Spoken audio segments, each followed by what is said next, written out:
Many Australians, as we know, are really struggling with the cost of living at the moment. So will the provisions announced in the budget tonight help ease that pressure? The Australian Council of Social Service, ACOSS, advocates for people affected by poverty and disadvantage. Its CEO, Dr Cassandra Goldie, joins me now, along with Cassandra Windsor, the Chief Economist for the Committee for Economic Development of Australia. Cassandra Goldie, we've got the two Casses again. Let's start with you. Is this budget going to help Australians on welfare payments or low incomes? Well, we are astounded that the centrepiece of this budget is more tax cuts, more dollars for everyone, except people with the very least. There is nothing in this budget to lift the adequacy of Social Security going into the budget. It was the number one recommendation of the government's own expert committee on economic inclusion to fix the adequacy of our unemployment payment. It affects millions of people, and it's still tonight $56 a day. It's still one of the lowest unemployment payments amongst all wealthy countries in the world, and tonight people are still waiting.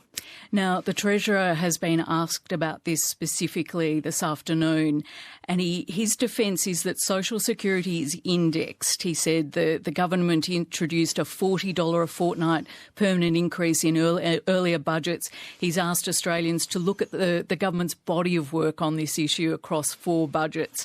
He says the single job seeker rate is about $138 a fortnight more than when he came to office. What do you think of those arguments? Well, I repeat, his own expert committee looked at all of the economic conditions, the social conditions, and delivered a report in the lead up to this budget which made it very clear that with all that has been done so far, our unemployment payment is our biggest cause of poverty in the country. It's the top priority for fixing the adequacy of it, and the committee itself recommended it need to go up much more than where it is at the moment. And so we can't avoid this issue. You know, people out there on JobSeeker are 14 times more likely to be going without one substantial meal a day.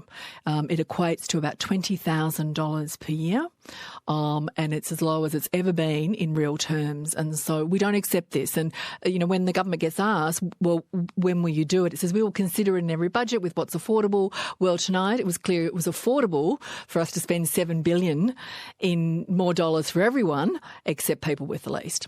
The government is really emphasising its health measures too. Is there anything there that's going to make it easier for Australians on welfare payments or low incomes? For example, I guess the plan to make bulk billing, I think, for 90% of visits to the GP. Is that going to help out a bit? There are some important investments. I mean, no question, we want more bulk billing in the country, and we've really welcomed that investment. I mean, the measures on reducing the cost of medicines, it doesn't actually benefit directly people on Social Security payments because they have a different arrangement. That's welcome, though. The 3-day guarantee on childcare, it's welcome. That's not the question. I mean, I want to pick up on this notion that somehow our spending is out of the control. It's not. We are the 6th lowest when it comes to our public expenditures in Australia. We've welcomed the investments this government has done, but has not done the top priority when it comes to people in the most serious poverty in Australia. Cassandra Windsor from the Committee for the Economic Development of Australia. I'll bring you in now. The Treasurer has acknowledged that the families of Middle Australia are the biggest beneficiaries of this cost of living help. Were you surprised that the federal government has announced 2 more tax cuts for Australian taxpayers? That one was a bit of a surprise, and I think there is a bit of a theme in this budget with the tax cuts and the energy rebates that's very not targeted around the cost of living relief that is coming through. So there's a lot of people who don't need a tax cut. It's a pretty modest tax cut. Certainly a lot of people that don't need a $150 energy rebate. And yet we focused on those measures rather than targeting at those households that really are doing it very tough at the moment. So there are definitely ways we could be spending this money differently to get more effective results and really help more people in the Australian community rather than a really broad brush kind of approach in order giving everyone a little bit of something. I know the government was asked about this last year with the energy rebates. What does it say about why it doesn't target these things more? Is it just too hard? It is a little bit difficult, but it absolutely can be done. And maybe there is an argument for it last year when energy bills were rising pretty rapidly and they wanted to do something quickly. I still wasn't a fan of it last year, but, you could argue that last year it made a little bit more sense. It really doesn't make any sense this year. They've had plenty of time to think about it, plenty of time to work out how they could target it and other ways to use this money. So there's really no need for broad support like these energy payments. And Cassandra Goldie from ACOS is nodding her head in agreement that these payments should be more targeted. I mean, the way you target it is through the social security system, of course, JobSeeker. And also, the government did make an excellent start in its investment in upgrading low-income housing to make sure that it was really energy efficient. Solar panels, electrification, making sure that people are, using energy only when it's really needed. High-income people have done that to their housing already. They've really reduced their energy bills. And if you did that for low-income housing across the country, you'd reduce the bills by $3,500 on average per year every year. That's where you'd be investing. The government's done some of that, and we need to keep going further, but we didn't get that in the budget either, more investment there. Cassandra Windsor, one thing that our listeners are telling us is really at the top of their priority list is the supply of affordable housing, whether for themselves or for their kids and grandkids. What measures has the Treasurer announced in the budget to tackle the housing crisis? And look, housing is one of the best ways we can address cost of living concerns, both right now, but also over the longer term. Having people in affordable housing is better for their financial well-being, but also their general well-being, and has amazing flow-on impacts to the community and the economy. Look, they've talked up a lot of the housing measures in this budget, but I don't think there's anything that's really going to shift the dial there. So the biggest measure they've talked about is an expansion of the Help to Buy scheme. So that's a shared equity program, which allows people to buy a property where the government owns somewhere between 30 to 40% of the property. So that reduces the barrier to getting in. That will help a small group of people, but it's really probably only going to help people that were going to get into the property market anyway, and getting them in a little bit earlier, and does also add to demand.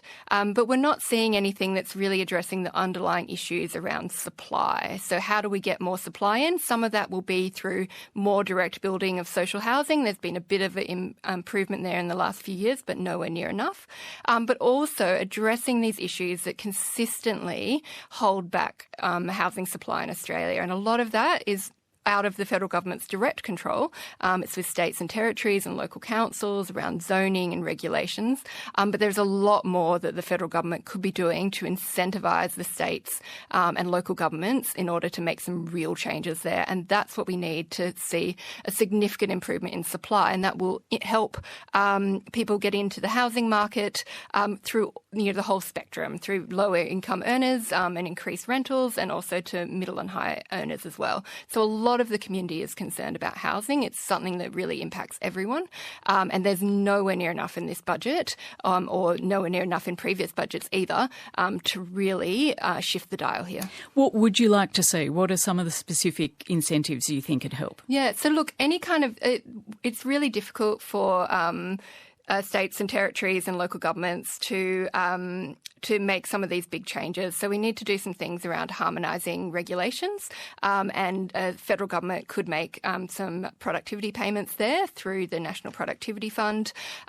Also changing stamp duty, so moving away from stamp duty to a land tax that has a big impact on state budgets.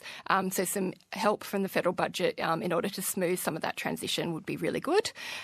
Looking at Commonwealth rent assistance and how that it both is targeted, but also the level of payments there for very low income earners, and also some further boost to social housing stock. So our social housing stock has actually been really declining as a percentage of our overall housing stock.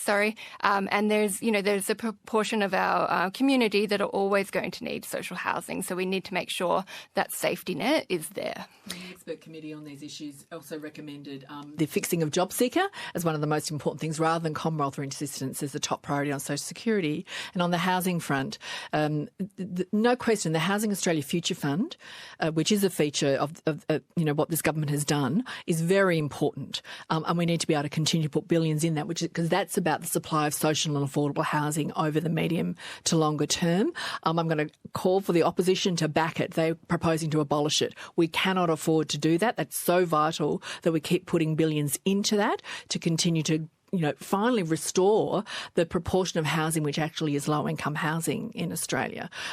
And tax reform. Tax cuts are not tax reform. We need tax reform to really fix the big levers on housing affordability in Australia. Everybody knows it. We need to move away from stamp duty to a broad-based land tax. And I'm sorry tonight again to say we have to phase out the capital gains discount, which is extraordinarily expensive. It's fueling upward pressure on prices. We've got property investors in the market. 80% of the property investment is in existing stock. It doesn't help us to grow, the supply of affordable housing, and certainly to put downward pressures on, in a really, really, big housing market that's always going up at the moment. It's really depressing for people.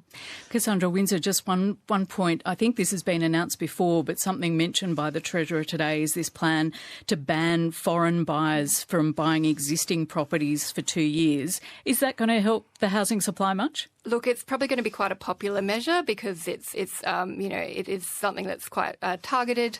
It's not going to make much of a difference at all. It's still a relatively small amount of foreign investors in Australia, and that's not what's driving the trends in the housing market. So, look, there might be some small areas where that makes a little bit of a difference, but absolutely not. It's not going to make any huge change to our housing outlook. Thanks to you both for coming in this evening and giving us your thoughts. Dr. Cassandra Goldie from the Australian Council of Social Service and Cassandra Windsor from the Committee for the Economic Development of Australia. Thanks.